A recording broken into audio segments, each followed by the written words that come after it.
provavelmente a melhor interpretação dessa parábola era a gente analisando Gênesis capítulo 3, quando o homem foi criado à imagem e semelhança de Deus e desfrutava dessa íntima comunhão com Deus, mas resolveu sair dessa relação, resolveu abandonar a Deus para viver os seus próprios prazeres, para viver os seus próprios desejos. E quando ele resolveu viver os seus próprios desejos, ele foi expulso do jardim do Éden e se embruteceu e lá pereceu.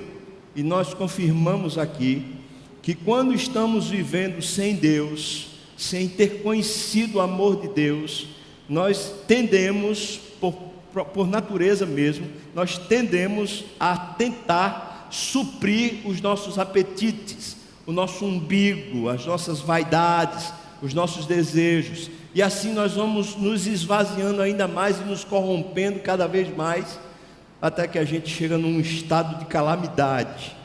Às vezes é um cenário como está escrito aqui na parábola: a fome chega na terra, e essa exaustão da terra, falta de recursos, ou então um casamento que entra no colapso, ou então um problema muito grande de saúde, ou então um problema muito grande de dinheiro, de recursos, começa a esvaziar a gente a um nível que a gente diz: o que é que eu posso fazer? A vida se desgraçou, parece que não tem mais jeito, parece que nessa hora do colapso, a gente consegue pensar.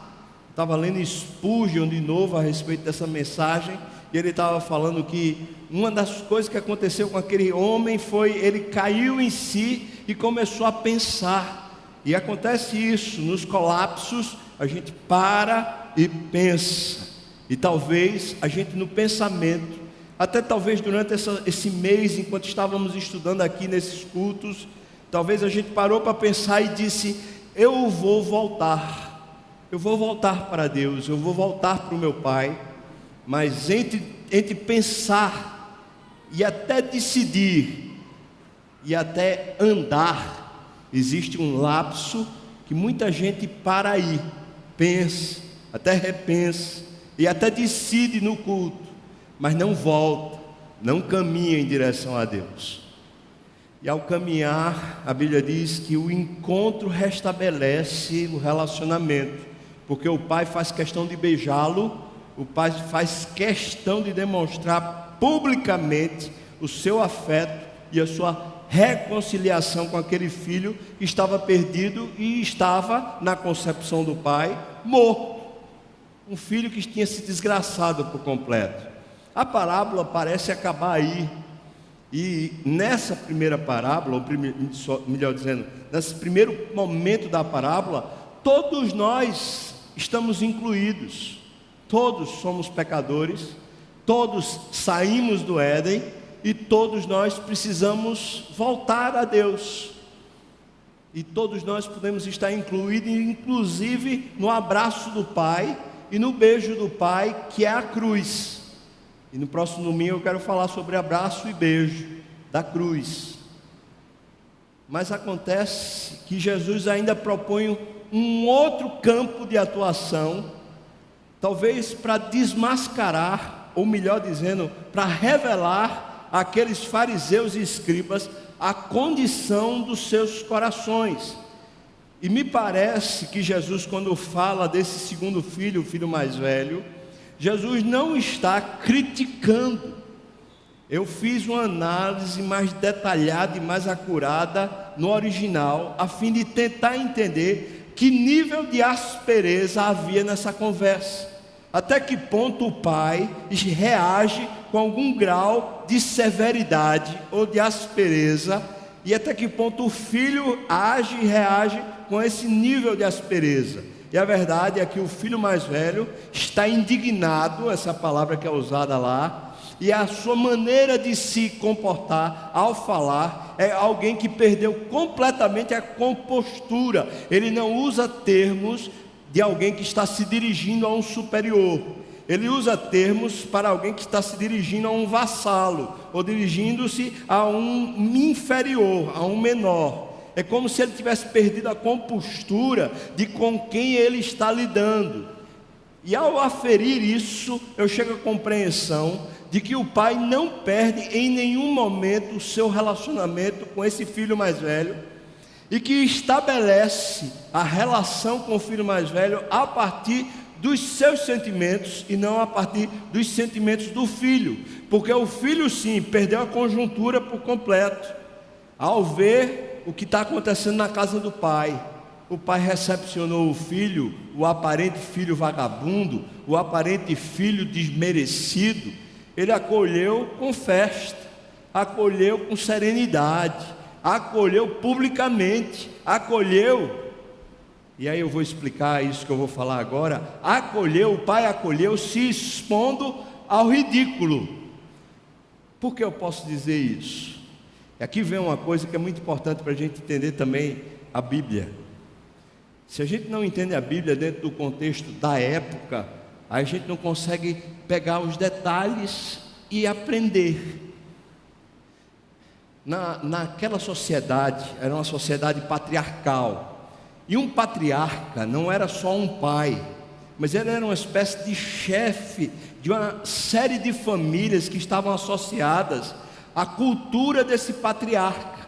Esse patriarca, que é esse pai daqui, ele, por certo, é o grande mantenedor de várias famílias. Essas outras famílias são chamadas aqui de servos, as pessoas que estão na órbita da casa desse pai. E esse pai, ele tem 2 filhos que estão debaixo do seu senhorio. Portanto, um patriarca naquela época era por demais respeitado. Ninguém ousava, nem os servos, nem os filhos ousavam de alguma maneira levantar a voz, porque isso era vergonha para o patriarca. E o patriarca, ele se posicionava com severidade quando alguém levantasse a voz. E ao se posicionar com severidade, aquele filho ou aquele servo ficava tão humilhado que às vezes ele perdia a herança, às vezes ele perdia a condição de continuar naquele clã, naquela família. Ele tinha que partir e agora ele ficava deserdado, desgraçado, tinha que procurar outro clã para tentar sobreviver. Portanto, esse homem, o pai, ele tem status, ele tem honra e ele é digno. Enquanto que os 2 filhos revelam no seu comportamento com o pai uma total indiferença, não só na posição do pai, mas também no afeto ao pai. Por quê? Porque o primeiro filho diz: me dá a parte da minha herança. Quando ele diz isso, estava vendo alguns estudiosos dizendo, o que ele pediu ao pai foi mais ou menos assim: pai, por que o senhor não morre logo? Se o senhor morresse, ficava resolvida a minha vida, eu já ganhava a minha parte, eu ia ser feliz. Em outras palavras, pai, enquanto você está vivo, minha vida está sendo atrapalhada. Eu podia estar vivendo uma vida tão boa, mas o senhor desgraça tudo, o senhor fica aí. Então ele disse: reparte. Quando repartiu, diz o texto, poucos dias depois, ele já tinha tudo na cabeça dele e partiu em direção aos seus sonhos e os seus apetites. Essa é uma ação extremamente desrespeitosa.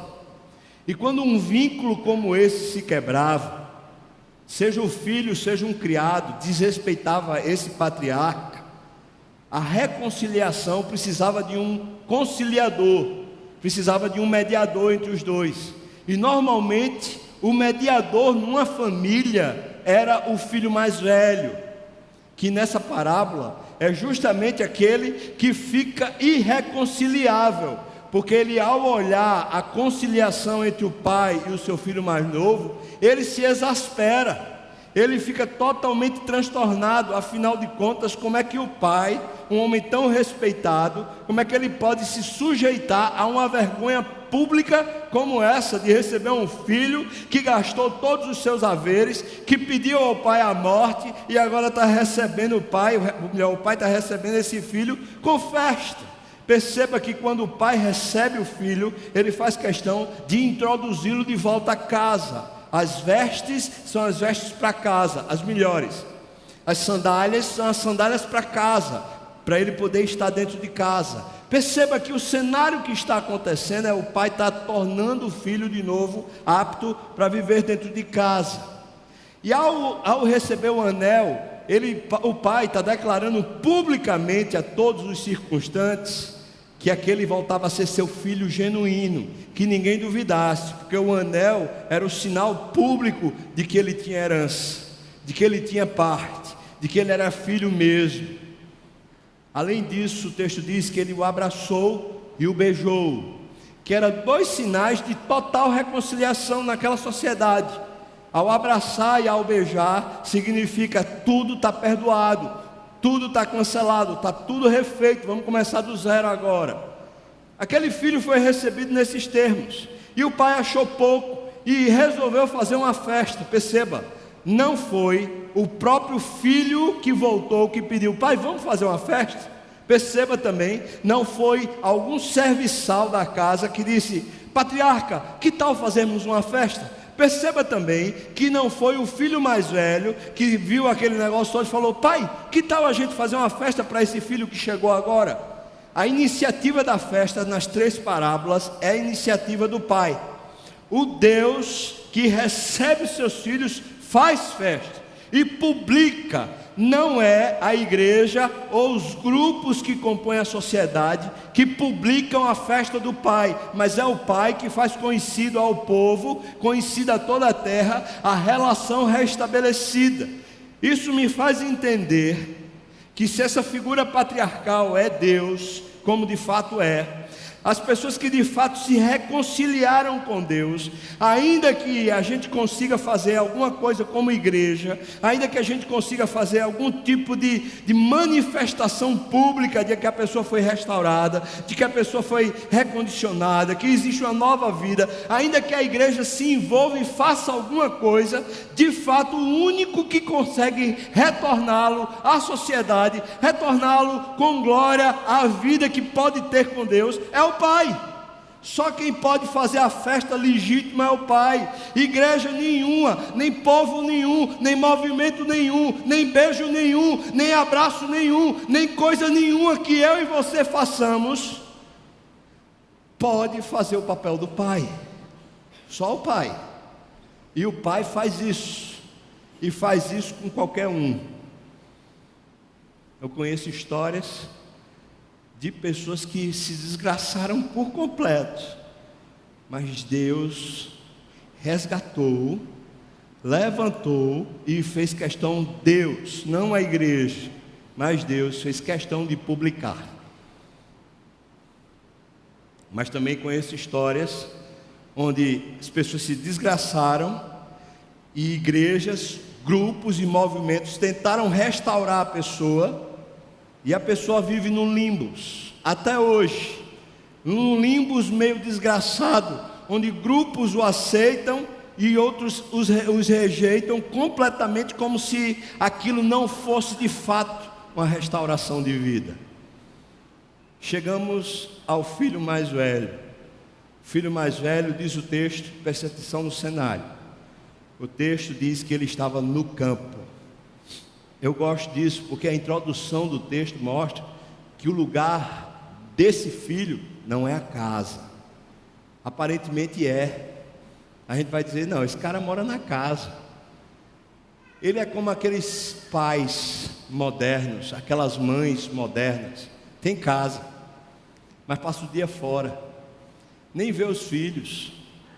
Esse filho aqui tem casa, mora com o pai, mas passa o dia fora, vive trabalhando. Ele nunca tem tempo na casa, nunca tem tempo no pai ou com o pai. O tempo dele é o tempo no campo, é o tempo no serviço. Eu quero destacar isso, porque isso parece ser uma grande virtude. Daniel, hoje pregando à tarde, falou de um texto de Ronaldo Lidório sobre aquele livro novo, Sal e Luz, dizendo que a nossa sociedade trocou o serviço a Deus pelo entretenimento. Ou seja, as pessoas não se colocam à disposição para servir, elas se colocam à disposição para se entreter. Em outras palavras, é mais ou menos assim: se uma coisa foi, por exemplo, vamos fazer o cursilho masculino, e se a pessoa disser: rapaz, eu gosto, então eu vou. Mas se a pessoa disser: rapaz, eu não gosto, pouco interessa se Deus quer ou não quer, porque o que vale só é se eu gosto ou se eu não gosto.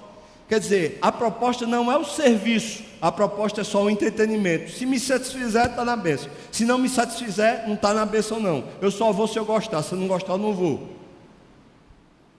É isso mesmo que tem acontecido. Os nossos dias, infelizmente, são dias assim. Serviço daquele de servo que se dispõe, voluntariamente se submete, está escasso, é quase rarefeito.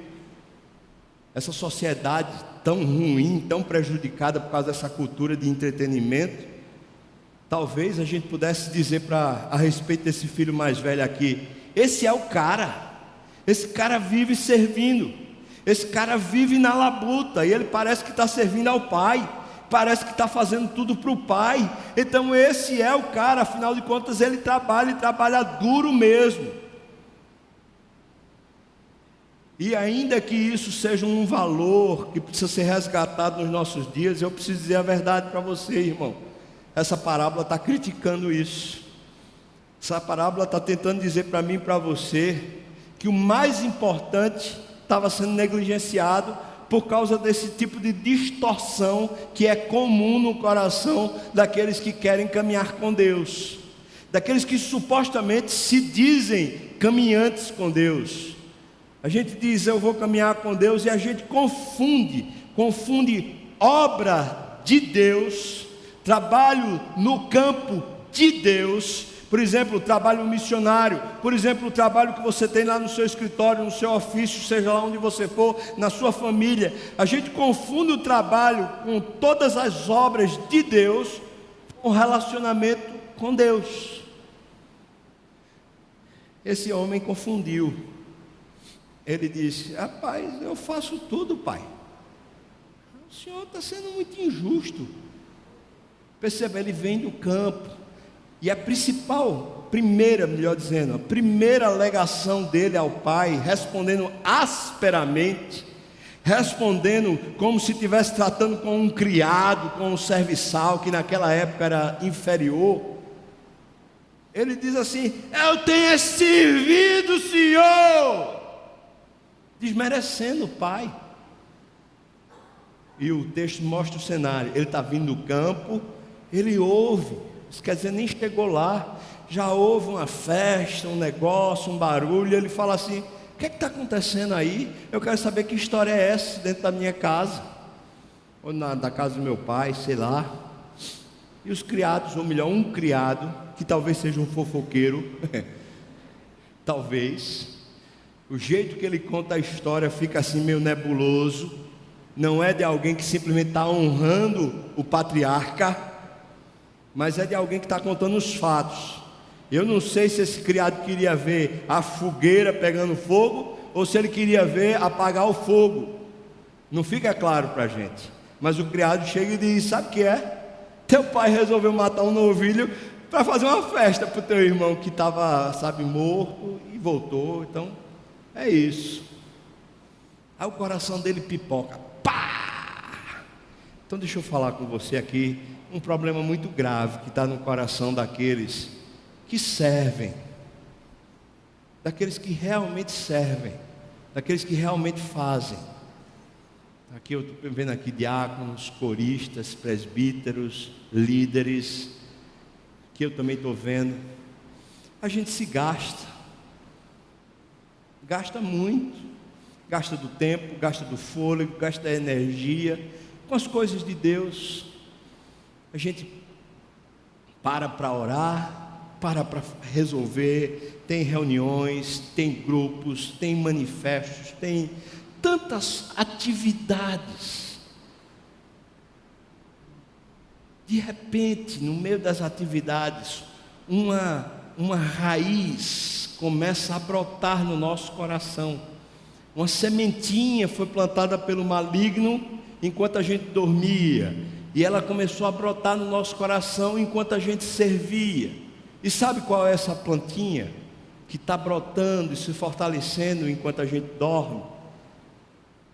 É a plantinha da vaidade, é a plantinha do merecimento, que faz a gente invejoso, que faz a gente, com o nome de zeloso, ser na verdade pessoas que preterem as outras. faz a gente ter descaso com outros, faz a gente não abrigar, não acolher, não abraçar outros. Chama-se vaidade. Todo ministério, preste bem atenção que eu estou lhe falando, seja um ministério na igreja, seja um ministério lá na empresa, seja um ministério na rua, onde você estiver trabalhando, todo serviço que você faz, vem junto um kit, junto do serviço vem um kit, é o kit da vaidade, é o kit que entra no seu coração à medida do seu desempenho.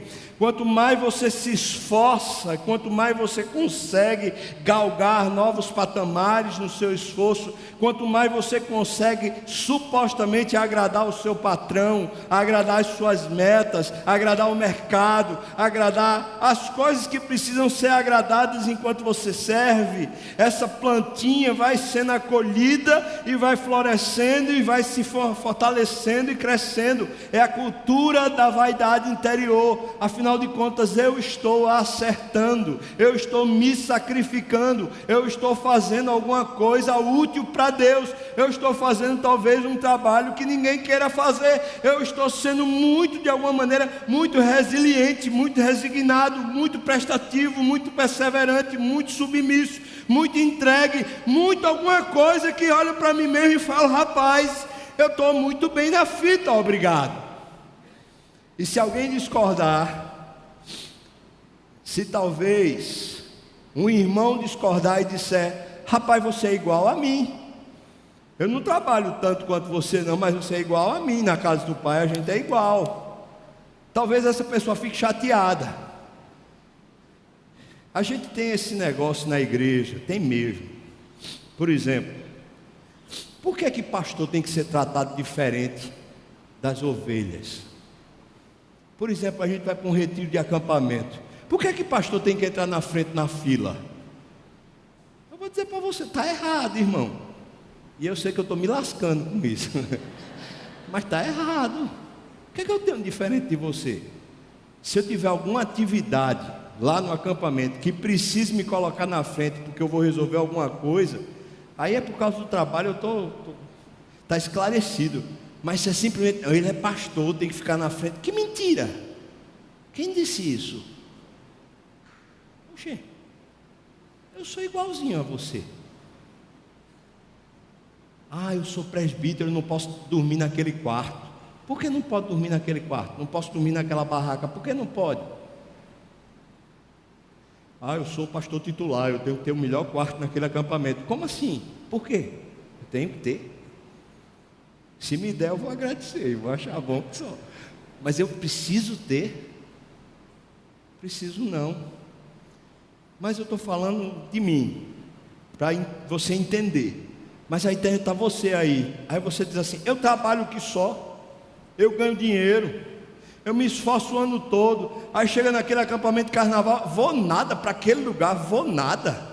Ficar ali naquele quarto, vou nada. Ficar ali com aquele ar-condicionado, vou nada. Amém, irmão? Não, peraí, eu mereço uma coisa melhor. Amém? Eu mereço, afinal de contas eu me esforço tanto, eu posso ter uma coisa melhor. Sim, pode. E se pode, tenha. E quando não pode? E quando você está junto com todo mundo, por que você não é um igual a todo mundo? Porque tem que ser superior? Porque tem mais dinheiro? Porque você tem mais nível, talvez mais nível social? Talvez você seja um PhD? Talvez você seja chamado de doutor ou de doutora, lá não sei das quantas. Aí precisa, quando a gente está junto como igreja, seja onde for, precisa a sua situação ser mais privilegiada do que outro. Eu quero dizer para você, irmão, sabe, a sementinha que está no coração do filho mais velho, é essa. É a mesma sementinha que entra no meu coração e me faz dizer: mas rapaz, eu preciso ser honrado. Não. Eu gostei muito de uma frase que o Ronaldo Lidório colocou nesse livro também, Sal e Luz. Ele disse: todo cristão só tem a autoridade da palavra, só tem a autoridade da vontade de Deus. Nenhum de nós tem autoridade que não seja a vontade de Deus. Ou seja, qual a minha autoridade? O título que eu tenho de pastor? Eu vou dizer para você, não vale de nada, irmão, no reino de Deus. Esse título no reino de Deus não vale de nada. Agora, quando eu estiver fazendo a vontade de Deus e tiver que lhe expor uma vergonha, ou tiver que lhe tratar com seriedade, ou tiver mesmo que sancionar você, pode ter certeza, sendo obra de Deus, eu tenho toda a autoridade para fazê-lo. Não vamos confundir as coisas. Uma coisa é a autoridade que Deus dá, a outra coisa é o ego inflado que eu e você temos. O ego inflado é fruto muitas vezes das conquistas que tivemos ao longo da vida. Nós fomos e fomos cada vez crescendo, e ao crescermos nos tornamos um umbigo inchado, achando que a gente é melhor do que os outros. Não somos. Nenhum de nós é melhor. Aí você pode dizer, não, eu sei. Pense aí. Estou me lembrando na época que eu ia para a Universidade Federal Rural, estudando veterinária. Às vezes eu ia a pé, lá de Bibiribe, até Dois Irmãos, porque não tinha dinheiro da passagem de ônibus. Será que eu mudei? De lá para cá eu me tornei alguma coisa só porque eu sou pastor da igreja Presbiteriana das Graças? Eu sou a mesma coisa. Se tiver de andar, anda de novo. Qual é a grande diferença? Será que eu não posso me sentar junto com qualquer um e participar de qualquer coisa? Será que eu não posso realmente ser igual a todos? Será que você também, talvez porque você conquistou uma empresa, conquistou um curso, conquistou um título, conquistou lá algum concurso, você passou e se tornou grande e tal, e agora seu nome é reconhecido, você é palestrante, quero dizer, irmão, e aí? Chegou aonde nesse negócio todo?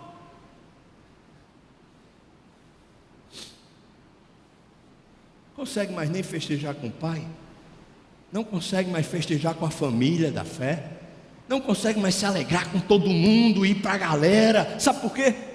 Vaidade, entorpeceu o coração, está cheio de ego, cheio de vício. Só quero quando é assim, vou nada, aquele negócio ali. Como assim?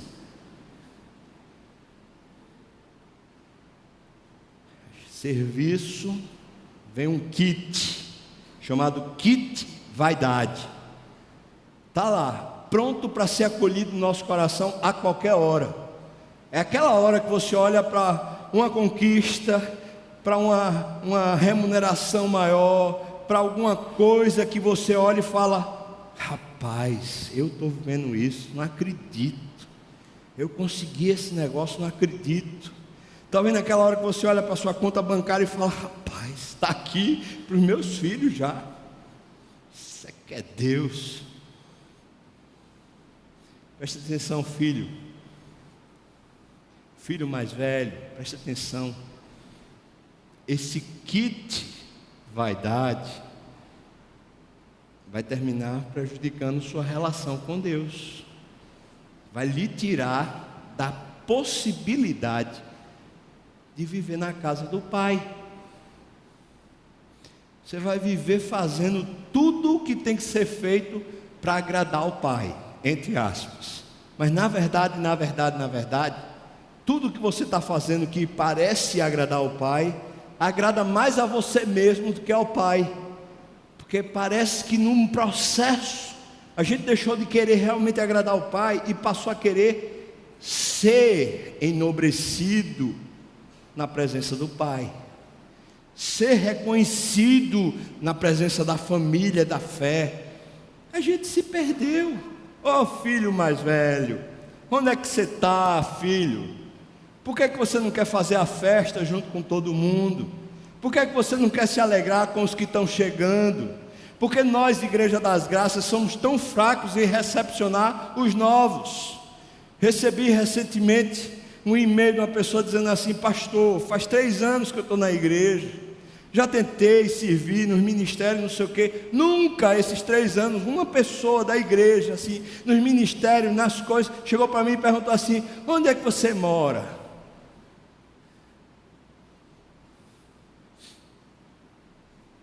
Vou dizer o quê? Quantos entram e saem da igreja hoje, domingo, agora? Ninguém percebe. Isso, vou dizer para você, é papel do corpo, dos filhos. Os filhos podem se congratular com os outros filhos. Os filhos podem se alegrar com as vitórias dos filhos.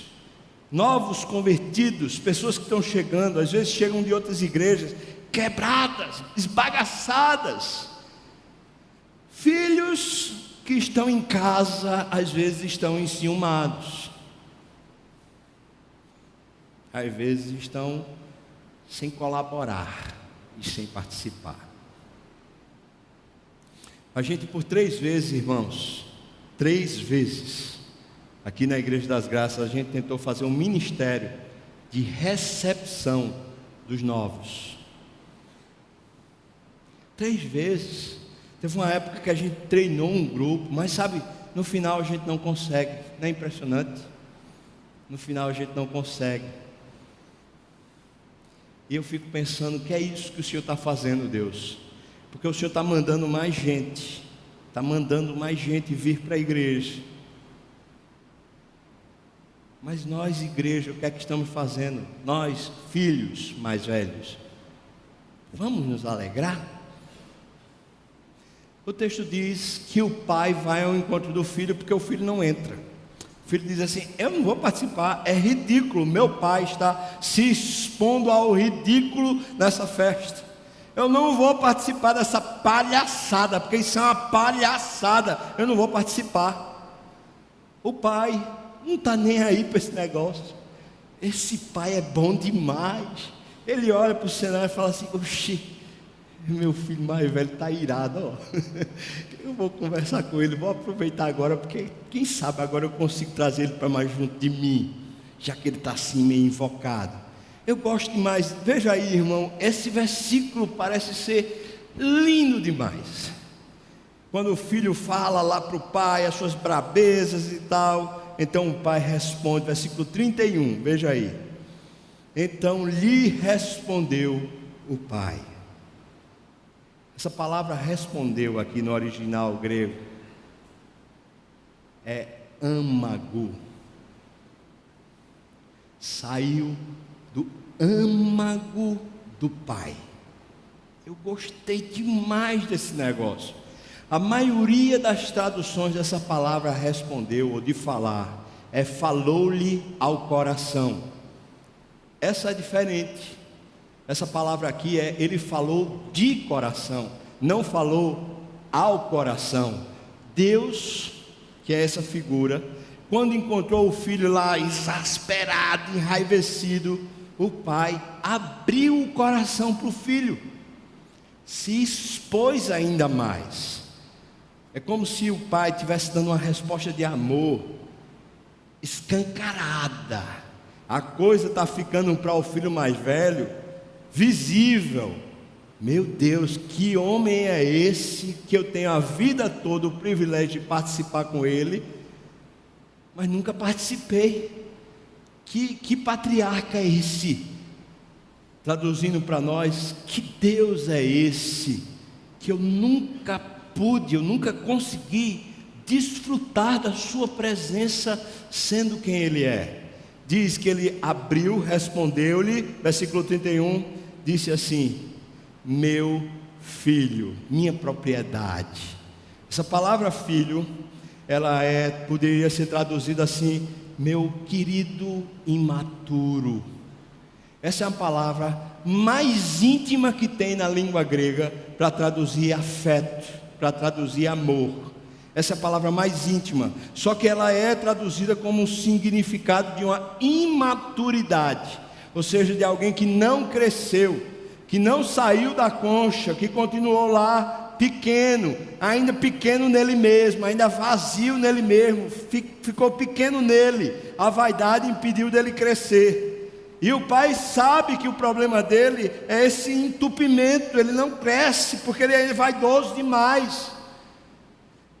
Aí o pai vai e fala, abrindo, expondo o seu amor, e trata ele com a coisa mais próxima que tinha naquela língua. Seria meu filhinho amado. Filhinho, para poder trazer essa ideia de pequeno, imaturo. Meu querido do meu coração. Deixa eu falar com você. Então, segue dizendo assim: tu sempre, essa palavra sempre vai se repetir nesse versículo 3 vezes, no original. Tu sempre estás comigo. Só que essa palavra comigo é sempre também. Então ficou estranho, mas não é. Tu és e não tu estás. Essa é que é a palavra. Sempre tu és o de sempre. Não é tu estás comigo aqui na minha casa participando. É como se ele estivesse dizendo: meu filho, você é sempre assim, desse mesmo jeito. Tu sempre reage assim comigo.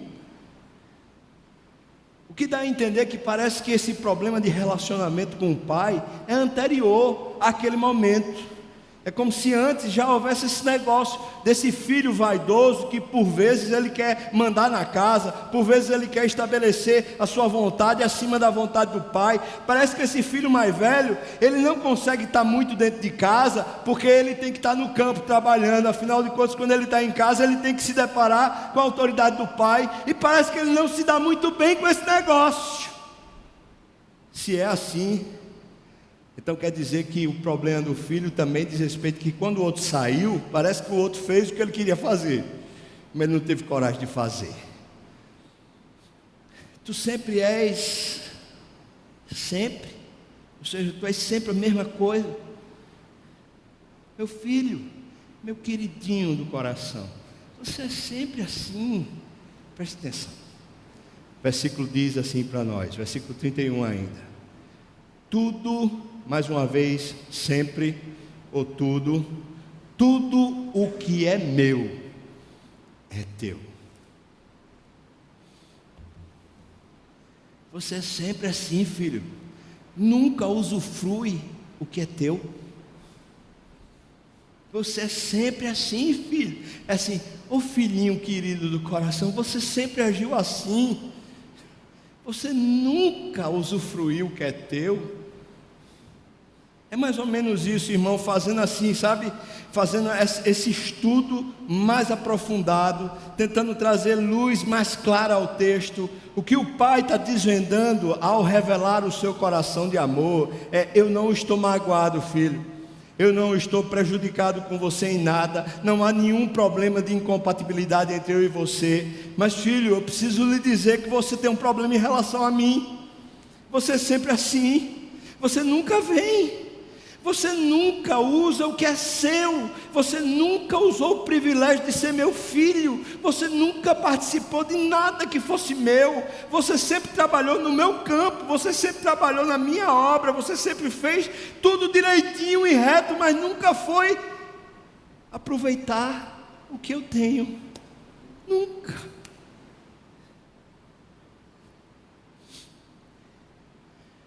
O que adianta então, irmão? O que adianta? Esse ano Deus me deu a graça de ir pregar na conferência do Amanagé.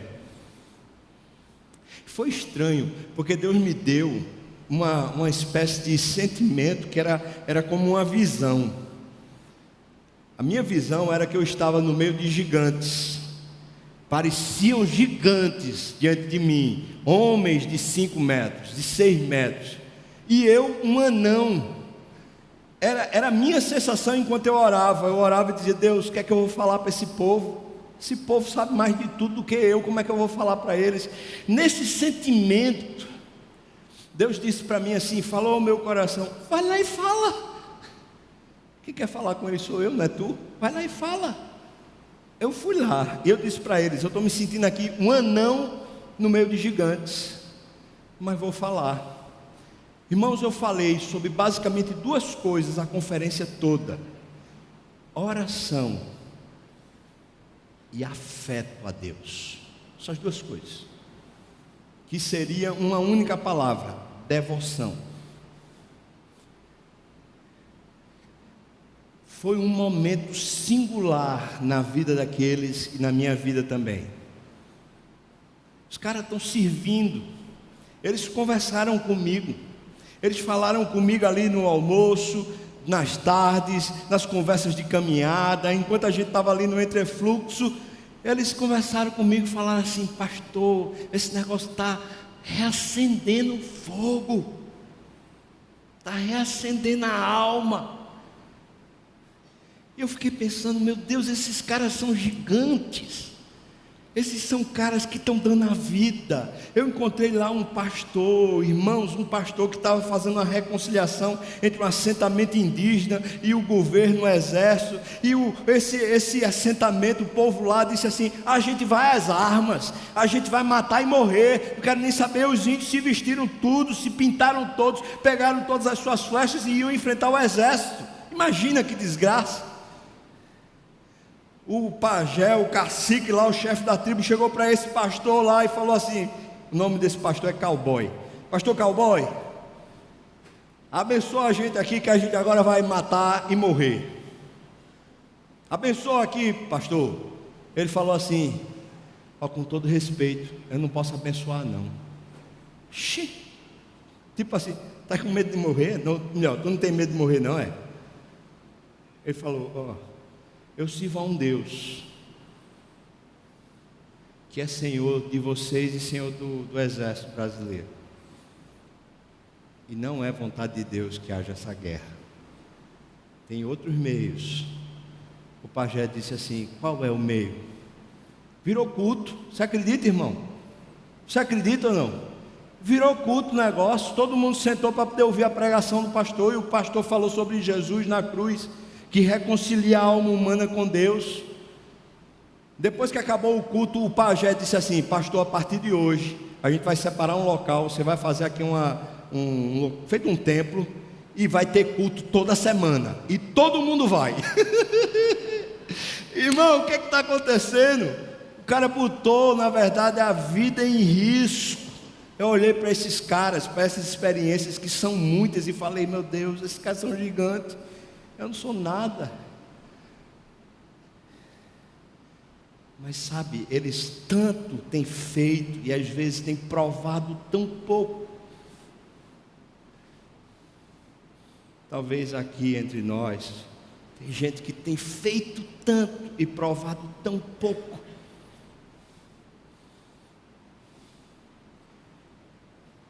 Talvez tem gente aqui entre nós que está se enganando quando olha e fala assim: mas eu sou honesto, eu já faço as coisas direito, eu já me comprometo com Deus e com a igreja, eu já tento fazer a minha vida direito, eu organizo a casa, eu organizo a esposa, os filhos, eu organizo tudo que eu posso organizar, eu já tenho uma vida de tanta tranqueira e labor e exercício e cansaço, e não tem Deus. Mas está dizendo o tempo todo para a sua própria consciência: mas eu faço tudo isso para Deus, eu faço tudo isso para Deus. Mas só perdeu uma coisa: o privilégio de usufruir Deus. E o que o pai está dizendo para esse filho é: meu filhinho querido, amado, você mora no meu coração, mas você é sempre assim, você nunca usufrui o que é seu, nunca. Eu preciso me regozijar com meu filho que estava morto e reviveu. Ele estava perdido e foi achado. Eu preciso, filho, eu preciso regozijar. A gente está perdendo a festa de Deus, irmão. Essa é a verdade. Alguns de nós aqui têm trabalhado que só, mas não vai para uma festa de Deus, não vai para a celebração do Senhor, não vai para o avivamento do Senhor, não vai para o altar do Senhor, não vai provar o Senhor, não. Porque a gente acha assim: eu já sou filho, já estou na casa, estou trabalhando, está tudo certo. Não está. Porque o que agrada ao Pai é o trabalho que é fruto do relacionamento, e não o relacionamento que é fruto do trabalho. O que agrada ao Pai são corações que estão tão ligados ao Pai, que fazem tudo o que o Pai quer, e não que seguem uma carreira solo, tentando agradar a Deus e fazendo o que bem entende, e depois Deus tem que aprovar e dizer, tá legal, dá um legal, dá um... Como se Deus tivesse a obrigação de dizer, eu gostei, e Ele pode dizer, eu não gostei não. Foi, tu se esforçaste, fizeste tudo, mas eu não gostei não. Isso aí não vai ser bom não para tu. E Ele pode dizer a qualquer hora isso, para mim e para você, porque Ele é Deus. Será que tem algum filho mais velho aqui? Claro, a minha pergunta é, fora eu. Fora eu, será que tem algum filho mais velho aqui que está se esforçando, tal, mas está se perdendo no esforço? Já começa a achar assim, que injustiça, a igreja não me reconheceu. Que injustiça, meu patrão não reconheceu. Que injustiça, que honra a fulano, mas não honra a mim. Que injustiça, e está nesse negócio, uma paranoia, porque tem que ser valorizado, porque tem que ser visto, porque tem que ser percebido, porque senão, e está louco. Tem algum filho mais velho que pode ouvir a voz do pai dizendo, querido, vamos crescer, eu quero que você usufrua a minha presença, usufrua o que eu tenho para lhe dar, usufrua. Eu não quero que você viva do seu esforço, eu quero que você viva da minha graça. Eu quero dar, você que não quer receber. Será que tem filho mais velho hoje que pode dizer para si mesmo, rapaz, eu vou entrar na festa, eu vou parar de ficar fazendo esse papel do que estraga a festa de Deus, vive só a reclamar, vive só a apontar o dedo, vive só a falar mal, vive só a criticar, vive só de beicinho. Eu vou largar esse negócio, eu quero descobrir, usufruir essa coisa de Deus que é poderosa para me resgatar. Eu quero lhe chamar para isso, irmão, porque o amor de Deus vem ao encontro dos filhos que eram para estar em casa, mas estão no campo. O amor de Deus vem conversar comigo numa conversa de pé de orelha para me dizer, tudo isso aqui não vale nada, eu quero estar contigo. E me resgata, e faz um negócio novo dentro de mim, que é massa demais, que isso é o que potencializa a vida. Não tem livro que eu leia, que não seja a Bíblia, que consiga fazer isso em mim. Não tem. Os livros de Ronaldo, para mim, são os melhores. Os livros de Timothy Keller, meu Deus, que coisa, que obra-prima. Quando eu leio Eugene Peterson, eu falo, meu Deus, essa é a visão, essa é a maneira, eu entendo, eu gosto, é isso. Mas quando eu leio a Bíblia, meu Deus, é diferente desse negócio todo. Quando eu leio a Bíblia, é Deus falando comigo, não sou eu concordando com nada, é Deus abrindo o coração e a alma dele, falando, filho, eu quero ter você. Eu paro para orar de verdade. Meu Deus, quantas vezes os melhores prazeres da minha vida foram em reuniões de oração. Quantas vezes em alta madrugada, sem ter ninguém para ver nada, a minha alma se deleitou ao ponto de eu sentir um grande gozo na minha alma por causa da presença de Deus. Quantas vezes?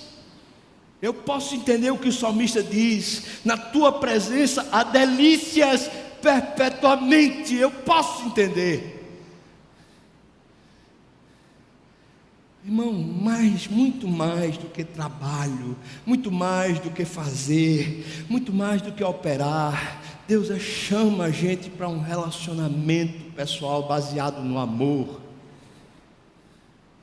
baseado em afeto, genuínos afetos de misericórdia, baseados na miséria da alma. Deus chama eu e você para esse relacionamento. Mas eu digo a você, O texto não diz que o filho mais velho entrou na festa. O texto diz que o filho mais novo, quando caiu em si, ele pensou, se levantou e foi.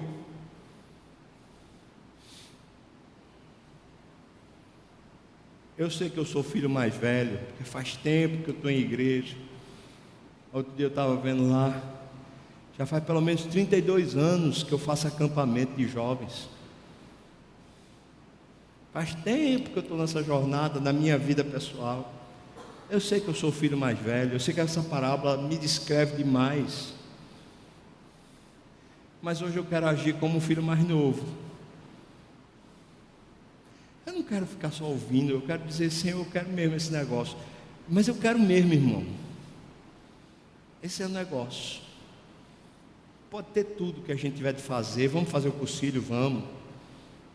Vamos fazer o acampamento vetor, vamos. Vamos fazer o retiro agora de liderança. Vamos agora na Semana Santa. Que bênção, vamos sim. Tudo isso é bênção. Eu quero fazer esse negócio tudinho, de verdade. Mas amanhã de manhã, eu vou me levantar. Está chovendo ou está fazendo sol. Se Deus quiser, eu vou tomar um café. Quando eu estiver tomando café, o dia nasceu, a coisa começou, eu vou poder ver Deus. Eu vou poder me agraciar lá com Deus, me abraçar e me entranhar e dizer, Deus, eu gosto do Senhor que só. Ah, como é bom o Senhor, eu quero é mesmo estar com o Senhor. Eu vou dizer para você, eu não troco aquela segunda-feira ali por esse momento daqui, não troco não. Esse momento é muito legal, muito bênção, porque tem a presença do Senhor. Vamos entrar em casa, irmão? Em vez da gente só estar no campo ou estar nas ruas, vamos entrar. Vamos de fato entrar e agora vamos começar a conversar com o Pai, orando. Vamos entrar e agora vamos começar a ouvir a voz do Pai, falando pela palavra. Vamos começar. Isso vai requerer de você mudança de hábitos, mudança de agenda, porque de mim requereu. Bendita a hora que eu fui para o Instituto Bíblico, porque lá eu tive que mudar. E de lá eu aprendi essa metodologiazinha simples dessa devocionalidade diária, que é a base da sua vida cristã. E vou lhe dizer, enquanto não aderir, enquanto não começar a provar e ver essa coisa muito simples, metabólica, da gente sistematicamente ler a Bíblia e orar, ler a Bíblia e orar, ler a Bíblia e orar, buscando a Deus, enquanto não começar, você pode ter certeza, o espírito do filho mais velho volta e toma de volta. Se você for convertido. Se não for, o espírito do filho mais velho lhe leva para fora e você vai viver a bagaceira que tiver de viver. Filhos, sejam os novos ou os velhos, vamos voltar? Vamos entrar? O que é que você acha? Vamos entrar em casa? Se você está dizendo para você mesmo, eu vou me esforçar, eu vou entrar, eu vou buscar me relacionar com Deus e vou tentar aprender isso, e que Deus me ajude, e que Deus me dê graça para eu viver isso. Se isso é pertinente a você de per si, eu queria convidar você a ficar de pé. Eu queria orar com você e por você, assim como eu vou orar por mim também. Se é com você, fique de pé. Filho mais velho, filho mais moço, filho que for, quer entrar em casa, quer participar da vida do Pai, porque é isso que o Pai está dizendo. Por que você não usa? Por que você não entra? O que é meu é teu, filho. Vamos participar. Você ouviu e entendeu. Esse negócio não vai ter ninguém pegando você pela mão, não. É você, na sua casa, na sua história, nos seus tempos, nas suas agendas, nas suas loucuras, nas suas tentações, nos seus devaneios. Você, hoje, você caiu em si e se levantou. Amanhã você precisa caminhar. O Pai, quando vê você caminhando, preste bem atenção, Ele vai correr para lhe abraçar. Quando Ele lhe vir caminhando, Ele vai correr para lhe abraçar. Vamos orar. Meu Pai, estamos aqui de pé.